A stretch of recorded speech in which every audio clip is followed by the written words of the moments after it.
আসসালামু আলাইকুম। আজকের পর্বে আমি আপনাদের সাথে লাচ্চা পরোটা রেসিপিটা শেয়ার করব। আর এটা বানানো খুবই সহজ আর একদম ঝামেলাহীনভাবে যাতে তৈরি করতে পারেন সেরকম কিছু টিপসও শেয়ার করব। আর এই পরোটাটা বানাতে কোনো রকম বাটার, ডিম অথবা টক দই এটার কোনোটাই আমি ব্যবহার করিনি, তারপরও আলহামদুলিল্লাহ খুব ভালো রেজাল্ট হয়েছে। তো একটা বলের ভিতরে আমি নিয়ে নিচ্ছি ময়দা। এটা ময়দা দিয়ে করলে আর কি ভালো হয়, যে কয়টা পরোটা বানাবে তার উপরে ডিপেন্ড করে আর কি ময়দাটা নিতে হবে। তো আমি এখানে 1.5 বাটি ময়দা নিয়েছি, দিয়ে দিচ্ছি 1 চামচ চিনি আর পরিমাণ মতো লবণ, আর দিয়ে দিচ্ছি গুঁড়ো দুধ। এটা দিলে আর কি পরোটাটা আর কি খেতে খুবই ভালো লাগে। 2 টেবিল চামচ গুঁড়ো দুধ দিয়েছি।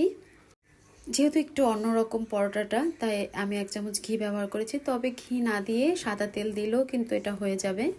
আর এখানে দিচ্ছি বেকিং পাউডার, 1/2 টেবিল চামচের চেয়ে একটু কম বেকিং পাউডার আমি দিয়ে খুব ভালো করে হাত দিয়ে এটা মথে নিব। এখানে আমি আরও 1 টেবিল চামচ সাদা তেল ব্যবহার করেছি, তারপর হাত দিয়ে খুব ভালো করে মথে নিয়েছি। আর এখানে আমি হালকা গরম পানি দিয়ে তারপর একটা ডো তৈরি করে নেব, যেরকম রেগুলার আমরা রুটি বানাই ঠিক সে একই রকমভাবে। তো ডোটা তৈরি করে এটা আমি 1 ঘন্টার জন্য ঢেকে রেখে দেব। আর উপর দিয়ে অল্প একটু তেল দিয়ে দেব যাতে ড্রাই না হয়ে যায়। মানে এই পরোটাটা তৈরি করতে তেলের পরিমাণটা একটু বেশি লাগবে। তো 1 ঘন্টা পরে এটা আরেকটু ভালো করে হাত দিয়ে মথে নিয়েছি, তারপরে ছোট ছোট করে লেচি কেটে নিয়েছি। মানে মিডিয়াম একটা পরোটা যাতে বড় করে তৈরি করা যায় সেরকমই করে নিয়েছি। তারপরে একটা রুটি আমি একটু পাতলা করে অনেক বড় করে রুটি বেলে নিয়েছি। আর রেসিপি ভালো লাগলে রিকোয়েস্ট থাকলো চ্যানেলটি সাবস্ক্রাইব করার। তো আমার এটার রুটিটা কিন্তু বানানো হয়ে গেছে।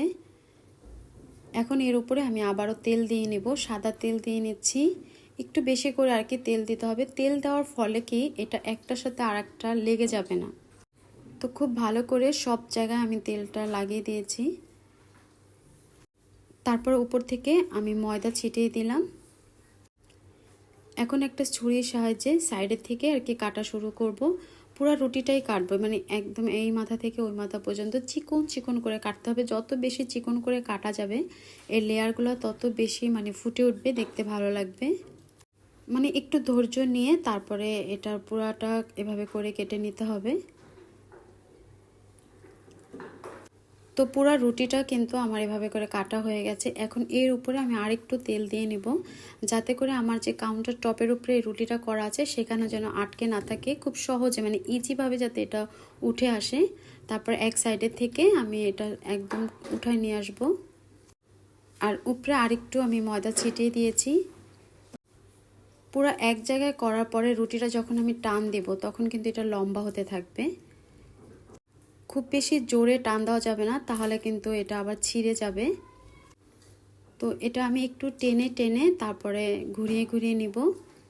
আর এটা যখন রাউন্ড করব তখন কিন্তু খুব বেশি জোরে করে করব না, তাহলে একটার সাথে একটা আটকে যাবে, পরে আর লেয়ারগুলো তাহলে খুলতে চাইবে না।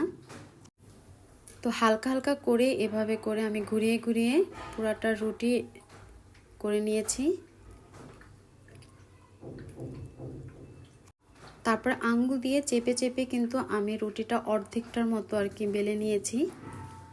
আর যখন বেলুন দিয়ে এটা বেলতে যাবেন তখন কিন্তু অবশ্যই বেশি একটা জোরে চাপ দেওয়া যাবে না, তাহলেও কিন্তু একটার সাথে একটা আটকে যাবে। মানে যতটা পারা যায় আঙুল দিয়ে যদি এটা চেপে চেপে বড় করা যায় সেটাই কিন্তু বেটার হবে। তো আমি কিছুটা আঙুল দিয়ে করে আলতো করে বেলুন দিয়ে তারপরে এটা বেলে নিয়েছি। আর এরই মধ্যে আমি চুলার উপরে কিন্তু রুটি ভাজার কড়াইটাও বসিয়ে দিয়েছি। একটু গরম হয়ে আসলে আমি আমার পরোটাটা এখানে দিয়ে দিব। হালকা করে ছেঁকে তারপর আমি তেল দিয়ে নেব। আর চুলার আঁচটা কিন্তু আমি লোতে রেখে আস্তে আস্তে এটা ভেজে নেব, যাতে করে ভিতর থেকেও এটা সিদ্ধ হয়ে যায়। হাই হিটে ভাজলে দেখা যাবে যে উপর থেকে কালার চলে আসছে, কিন্তু ভিতরে রুটিটা কিন্তু অনেক বেশি কাঁচা থেকে যাবে। তো একটা সাইড হয়ে গেলে আমি আর একটা সাইডও এভাবে করে ভেজে নেব। তেলের ভিতরে ভাজতে থাকবো আর দেখবেন যে একটা একটা করে লেয়ারগুলো আলাদা হয়ে যাবে, মানে দেখলেই বোঝা যাবে যে লেয়ারগুলো একদম আলাদা আলাদা হয়ে যাচ্ছে। তো আমার এটা কিন্তু ভাজা হয়ে গেছে, দেখতে পাচ্ছেন।